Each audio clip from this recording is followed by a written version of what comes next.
What's up, collectors? Welcome back to another video. We're doing another Criterion video today. We're going to talk about some out-of-print titles that we've added to our collection recently. If you haven't seen the video, a few months ago, I put out a video when I picked up not one, but two copies of the out-of-print Blu-ray Digipack of The Third Man. Connor, my good buddy here, haven't even introduced him. Here he is.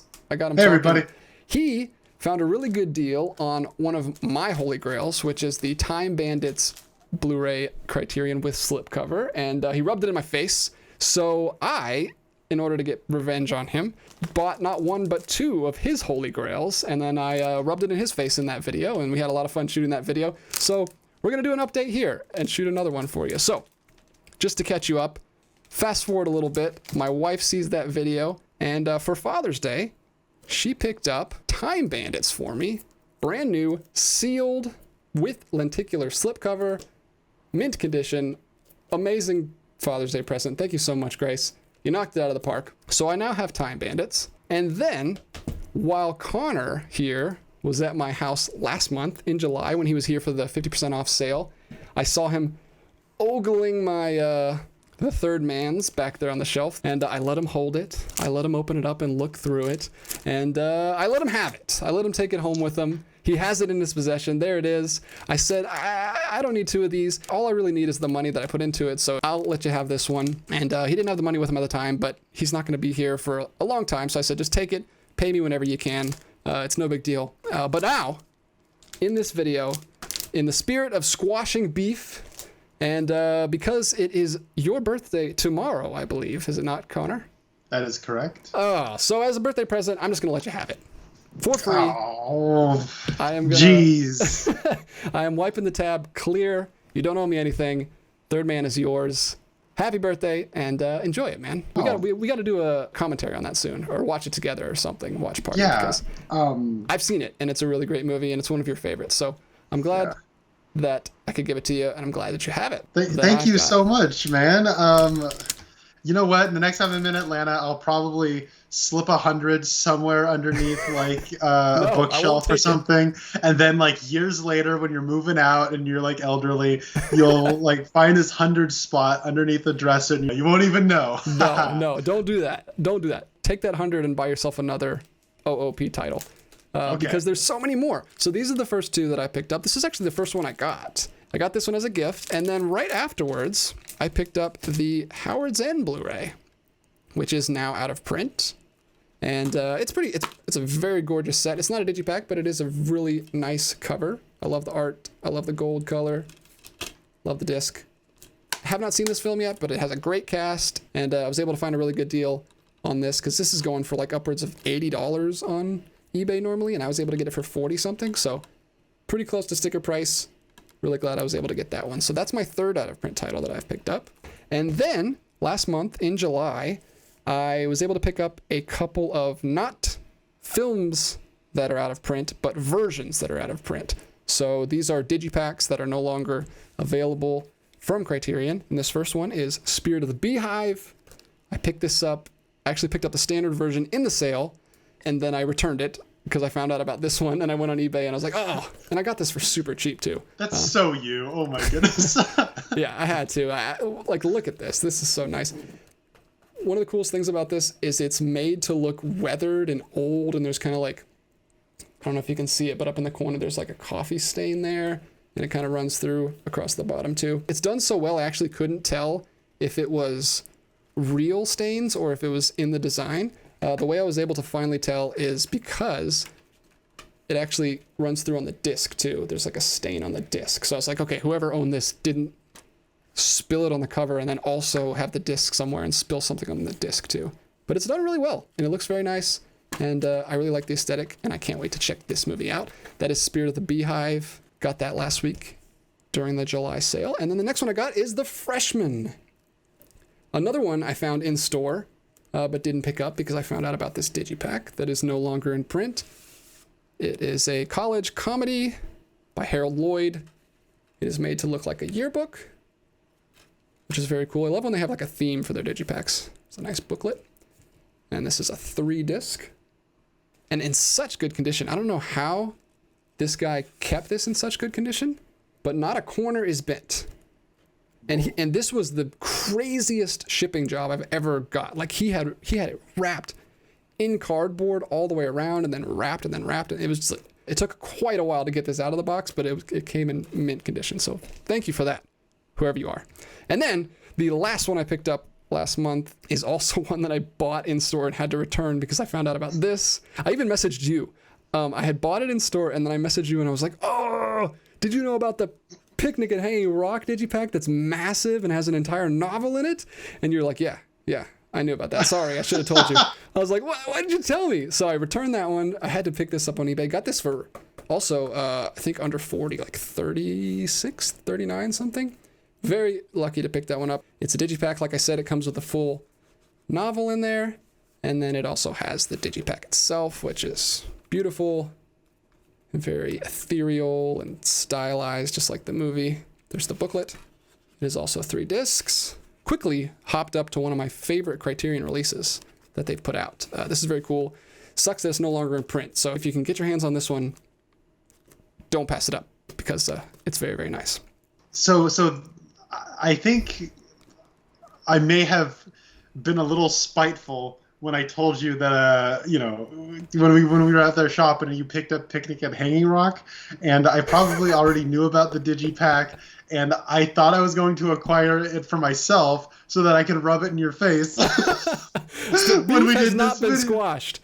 And now the beef has been squashed, and now it's like this confession. I'm like, I feel really bad about this, but before the beef was squashed, I was trying to perpetuate the beef, And no, that would have been good if I had bought the standard and didn't know about this, and you had been like, look at this.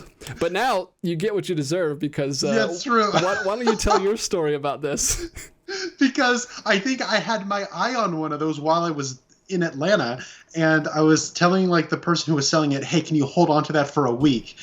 Because like in a week I'll get paid and I'll be able to get you that. And he's like, yeah, sure. And then 2 weeks later I was like, oh my god, I completely forgot. And I reached out to this, I'm like, I'm so sorry, do you still have it? And he went, no, I sold that. And I was like, oh no, you snooze, you lose. And if you're going to perpetuate the beef, you get what you deserve. So. Yeah, seriously, this series of videos, if it teaches you anything, revenge is never the answer, kids. Yeah. No, it's, I earned that one. But yeah, I'm sorry, man. That's a bummer that happened. So yeah, those are the 6 OOP titles that I currently have. Which ones do you own? Well, I showed this off a little bit before, but like I do have Howard's End. My lighting is blowing this out. Apologies, but it looks just like what DJ had. I think, this one you can find for about $80, which is still a little steep. Considerably less than some other out-of-print titles. Oh, yeah. And I think because this is one of those that got hit with the disc rot. So oh, no. Maybe pop it in and see what it looks like. Yeah, I need to check that. I don't know if you can tell just by looking at it. Sometimes you can, but I don't see any on mine. But we'll see. Anyways, I bought that because it was nominated for Best Picture. Yeah. And we talked about this, I think, last time. I'm sort of stuck in a situation where I'm just going to try to buy every movie that's ever been nominated for Best Picture. This is what, 92? Yeah. Year of your birth? 92. Yeah, another 92 movie that I need to check out. The other 4 I want to show off here, they so Paramount somewhat kind of famously about a year or so ago just pulled 6 titles from the Criterion slate. Yeah. And I don't have any of those. That's why I wanted you to talk about them, because I know you have quite a bit of them. Yeah, I have Terrence Malick's Days of Heaven, which I was great cover. Beautiful. Apparently people say this is like, as far as cinematography, this is like considered one of the top. Like, I know a friend of mine who says that this is maybe the best looking movie he's ever seen. Oh, I thought you just meant of Malick's movies, but you just mean like in general, movies. Wow. Because I don't know if you know about this, the entire film is shot at golden hour. So dude, that can carry me through a movie even if I'm not really interested. Like if I just have a feast for the eyes to look at, like. Mm-hmm. So the entire film is shot at magic hour, one of those like kind of somewhat iconic art house films that got pretty big notoriety when it came out. I bought Badlands. That was his first film. This is his second film. And then he didn't make a third film for 20 years because this came out in 78. And then The Thin Red Line was his third film, which came out in 98. Whoa. So, yeah. But Man. anyways, Days of Heaven is a Paramount catalog title. They pulled it. Mm-hmm. Another one that they have pulled is Rosemary's Baby. Yep. That's the other big one. Iconic horror film, widely popular, put Roman Polanski's name on the map, as well as Mia Farrow. And I really like the design of this, how that white border kind of carries around. Yeah. Yeah, I actually don't own this. This is my brother's. That's your brother's. Ah, what a bummer. And so he is moving out pretty soon. So Connor's got to find himself a new Rosemary's Baby Criterion Blu-ray. Now, I don't know if Days of Heaven got like a regular Blu-ray put out by Paramount. I think it did recently. I don't think Rosemary's Baby has yet. I could be wrong on that, but I don't think it has. But one that they for sure have, which is Robert Altman's Nashville. Oh, and you got the Digipack. That's so cool. Yes, I got this years ago because this is in the AFI Top 100, and I was just trying to buy all of those. And I think I own all of them now. But I think there's like one or two I don't have. Mm-hmm. Someone please put out Lawrence of Arabia on a regular 4K. That's not going to go out of print in like 2 seconds. Please, would you? Anyways, I got Nashville. So I think in the case of Days of Heaven and or Rosemary's Baby, Paramount just took these transfers and then just put them out on like a Paramount licensed disc. But with Nashville, they actually did a 4K remastering and put it out as a part of their Paramount Presents line, which a lot of people think looks better than the Criterion transfer. So, I'm not going to go out and get that myself because I already owned this. But Nashville is one of the best friggin' movies that's ever been made. It's so good. Like, it is so good. It's so good. It makes me like country music for 3 hours. So great film. I watched it a second time recently. I liked it even more on a second viewing. It's so good. But this Digipack is really cool. I guess I should show that off. It has the sort of blue stripes that are buses, and then there's Jeff Goldblum as the motorcycle man in there. And then you open it up, and there are the white stars against a blue backdrop. Oh, that's really cool. And then the discs sit on top of that, where the Blu-ray just has the white stars on a red disc, but then the DVDs sort of have the Criterion C is made up of the cast of the film. That's really nice. Yeah, I see that one on eBay quite a bit, and I haven't pulled the trigger just because I haven't seen it. So, yeah, welcome to Nashville. Yeah, I love this movie, and it kind of sucks whenever you look this up because that primetime soap opera comes up with like Hayden Panettiere and whatnot, and I don't think there's any relation, but one of the best American films ever made. One of the best movies about America, I think, which is why it has such a heavy red, white, and blue aesthetic. So a lot of the out of print titles that you have weren't out of print when you bought them. You were just buying movies. That's what I'm saying, yeah. And then this last one, though, is interesting because I had 3 of them, right? And I was like looking at the list because people realize these all went out of print during a flash sale where they're like, wait a minute. I can't get Nashville. What's going on? Like, this is like a flash sale. Why can't I get Days of Heaven? I've been trying to get this one. This has been on my list. And then it came out that there were Nashville, Rosemary's Baby, Days of Heaven, Don't Look Up, or Don't Look Up. I'm so sorry. Don't Look Now, La Dolce Vita, and Harold and Maude, the Hal Ashby film. He also made Being There. That was one of his other movies. Great movie. Yeah.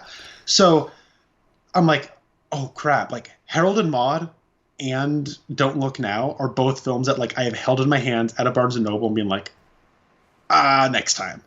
And I've done that like a few times for both of those, and I was like, I can't get them. I just got to run over to like my Barnes & Noble right now, and I don't care if I have to pay full price. Like I gotta go find them.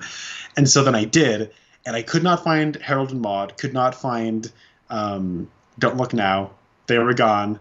However, they still had one copy of La Dolce Vita. Hey, okay. That's pretty good. So I snagged this. This is one where it was like, it just went out of print. Everyone found out it just went out of print. And I went out and was lucky enough to find a copy. So I gotta hold this one dear. This is Federico Fellini's it was a very big international success. I know in America, like this is his highest grossing film. Although now whenever people think Fellini, I think the first movie that comes to their mind is probably 8.5. But I haven't seen it, but I will because obviously I own it and I'm watching through all of my Criterions. But anyways, those are the 6, the 4 Paramount titles, and then this wonderful gift of The Third Man and Howard's End. Sweet. Yeah, I've also got 6. Look at that. Look at us. Hey, symmetry. That's really cool. So yeah, those are the ones I have now. I guess we could talk briefly about the ones that we are looking for. I occasionally, actually, I think I have it saved. I have the search saved on my eBay. So every time someone posts a Blu-ray Digipack copy of The Man Who Fell to Earth, I get a notification and I'm like, oh, someone posted it. And then I'm like, oh, it's $200. So I don't buy it. But yeah, I would like that one at some point. I just have not found one. I think the lowest I found was 180, and I still couldn't bring myself to pull the trigger on $180 for one movie that I haven't seen. So we'll see. Maybe I'll try to watch it first, even though it's really hard to watch. It's hard to get your hands on. It's not released by like anyone. I don't know why they took the rights back from Criterion and they're not like putting it out. What are you doing? Yeah, just let Criterion. I know for myself, speaking of Nicholas Roeg, who made The Man Who Fell to Earth, I'm a little less, interested in tracking that one down now because I have seen Walkabout and I did not really like that movie much at all. Even though I, of course, respect the craft and do think it's very interesting from an artistic perspective. And I get it. I watched all of the bonus features and read the essay and all that stuff. I did all that. I just don't really care much for that movie. But my interest in Nicholas Roeg is very much tethered to Christopher Nolan is a massive fan, and I love Christopher Nolan. And so as far as studying one of his influences, Rogue is not as he's not speaking to me as much as he seems to speak for other people. However, I'm still interested in checking it out. Don't Look Now seems to be the one that might appeal most to me, although Walkabout is just people trying to survive in the middle of nowhere, which is one of those genres that just immediately speaks to me, and it didn't really do that. But oh well, we'll see. Yeah, there are, as far as other ones that I think I might break down and get eventually if they don't come out on Blu-ray at some point. There is a Carl Theodore Dreyer box set that used to be on DVD that is out of print now. And we really fell in love with his work in, I know you didn't like Vampire as much as I did, but we both love Passion of Joan of Arc. Yeah, and I mean, now that I've been watching through a bunch of Bergman movies, Bergman was a fan of Dreyer. Yeah. There's an opening segment of Wild Strawberries that feels like just vampire. And that's kind of amazing because it stars the guy who starred in and directed The Phantom Carriage. Yeah. So it's kind of cool. That's really cool. I love that movie. So yeah, I might get that box set at some point. And then there's also the Orphic Trilogy by Jean Cocteau. I've only seen the Beauty and the Beast film from Jean Cocteau, but I really, really love his style. So I do want to check out that trilogy at some point, and I don't know if it's ever going to come out on Blu-ray. It's still just that DVD box set that is out of print, so maybe I'll get that one. Well, one of those movies is a Blu-ray that's in print, but it's only one of them. I know, so that's what sucks. It's like I could get that one and then not have the other two. I don't know. It depends. We'll see. Maybe we'll be doing another one of these videos in the future when we pick up some more of those titles. But yeah, that is just a quick little update video for you guys. Thank you for talking to me about some out-of-print titles. Connor, what do you guys think? Let us know in the comments which out-of-print titles you have, or if you think the whole thing is stupid and you think we're dumb for paying over sticker price for the same movie. I know a lot of people feel that way. We are through and through collectors, so we do a lot of things that normies think is stupid. So go easy on us. But I think maybe it is. I don't know. I think most people here are also collectors, and they'll probably have some stories for some of these that they own or have missed out on or wish they could get. So let us know in the comments. I love talking to you guys down there, and I will be back with another video real soon. Thanks again, Connor. Hey, thanks for having me. Of course. You're always welcome. See you later, guys.